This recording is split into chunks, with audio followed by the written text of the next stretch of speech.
Okay, so now you've built your loan officer approved scenario and you need to adjust the guidelines.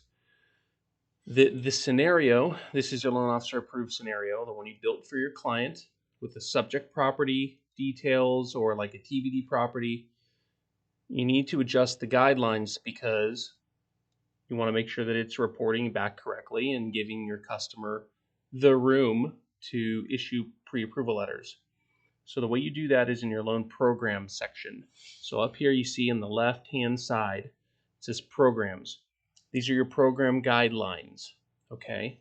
Again, measuring what your loan officer approved scenario. It's the measurement by which we determine the qualified status of your customer.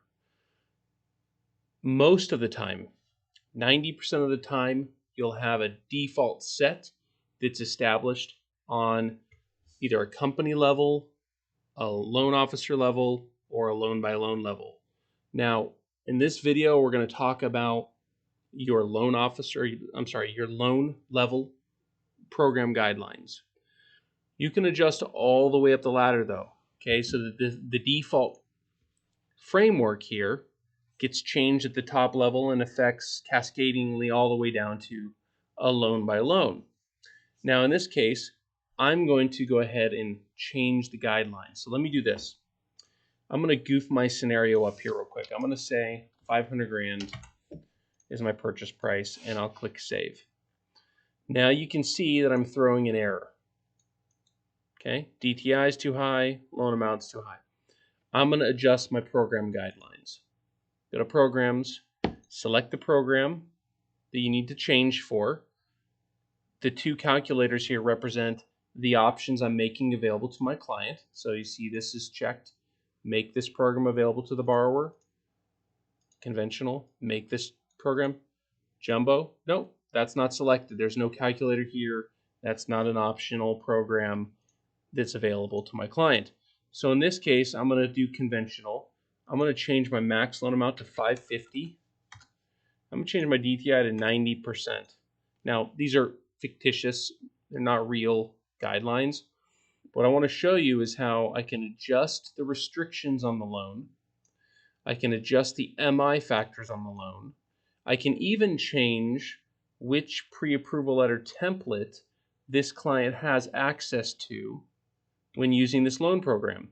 So 9 out of 10 times you'll have a customer with one loan program type, but let's say they have a contingency that they need to sell a house before they can buy one.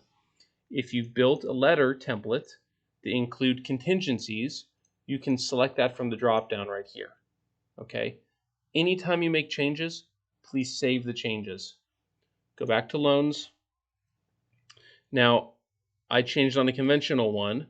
You can see I'm still seeing the error, the not qualified status, because I'm in FHA. This is the program your clients see by default when they first log in.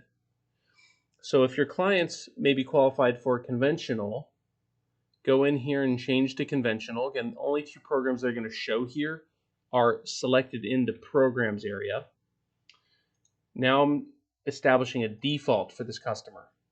So I should see a qualified status. Yep, because we're below 90%, and I put our maximum loan amount in my programs for conventional at 550.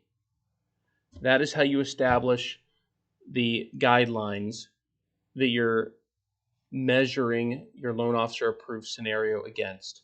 And again, if you want to adjust this at the top level so that on each loan you start with a better foundation for DTI requirements, minimum maximum loan amounts, minimum maximum down payments, MI factors, you're going to want to do that in your settings over here. Select company or personal, go into your loan templates and your programs and fees.